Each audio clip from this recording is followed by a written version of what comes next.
Ladies and gentlemen, welcome. I wanted to talk this week about something that shocked me.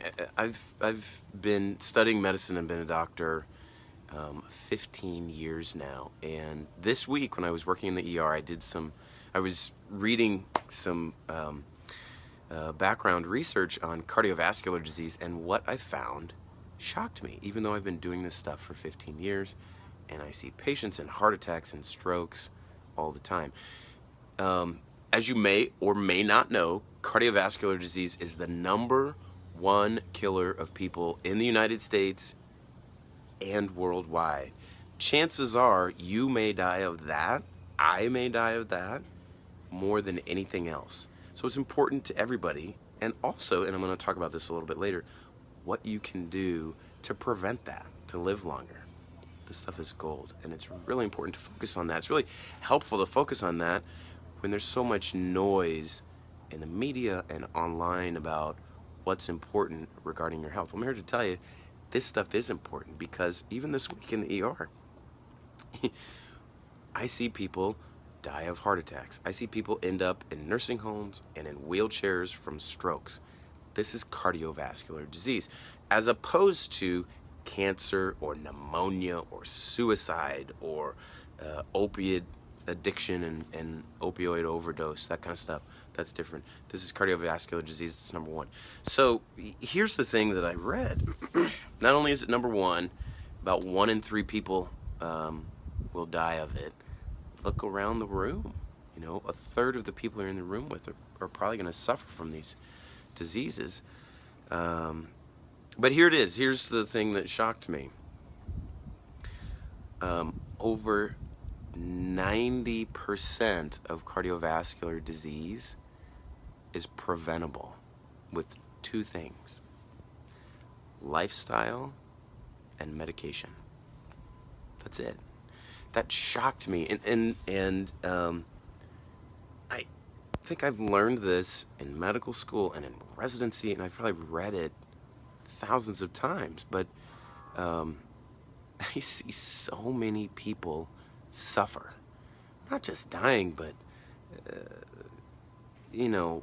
their lives being affected. They have heart attacks and they can't get around and exercise as much. So much suffering from something that is, in theory, preventable. It makes me depressed.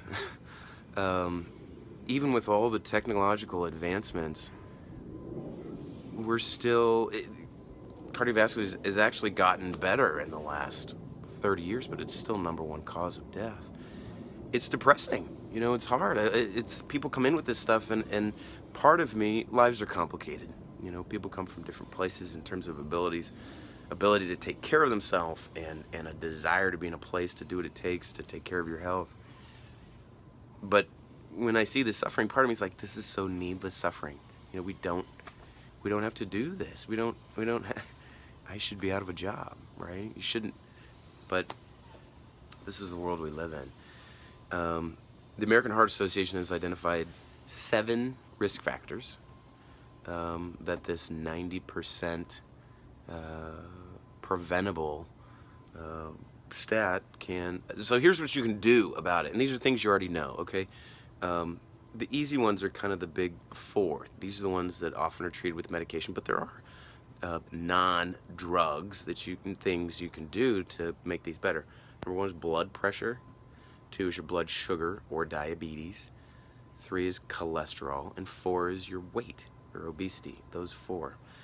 The other 3 things are what I call our lifestyle stuff. So we got medications, the med 4, and the lifestyle 3. I kind of like that. I just made that up. I'm proud of myself. The lifestyle 3, again, they're not going to surprise you. Smoking. Stop smoking. Don't smoke. 2, exercise. Most days of the week, 3 or 4. There's probably more benefit to a little bit more. 30 minutes to an hour. Okay. Smoking, exercise, and eating healthy. So more fruits and vegetables, whole grains, lean protein, less red meat, sugar, processed foods, that kind of stuff. That's it. Those are the 7. So what I would tell people is, number one, if you have high blood pressure, high cholesterol, diabetes, get it under control now with medication. You can take a time for a couple months, whatever, depending on how severe it is, to change your lifestyle, to integrate exercise, diet, and various other things you can do without medication, which I'm going to detail on this website and in later posts. But get it under control now. Like, prevent this stuff now. And yeah, you can give yourself time to lose the weight, to get in better shape, to develop better eating stuff. That takes more time. Like, get it under control now with meds so that you minimize these heart attacks, strokes, and all of these problems of cardiovascular disease. And then, you know, kind of ask yourself these questions of, what's it worth to me? You know, are you able to be in a place where you're ready to put your health as a priority and kind of figure out, you know, the diet and exercise combination that works for you to get that blood pressure, blood sugar, and all that stuff down. It's preventable. It's totally preventable. And it is this is for everybody. I mean, 1 in 3 people, that is so common. This is just a message everybody needs to hear. So I'm gonna conclude. I guess my final question is, what do you know what your blood pressure? Well, what is your blood pressure? What is your cholesterol? What is your blood sugar? Do you know? Maybe step 1 is getting them checked. How's your weight? How's your exercise ability? How fast can you do a mile? Get on it.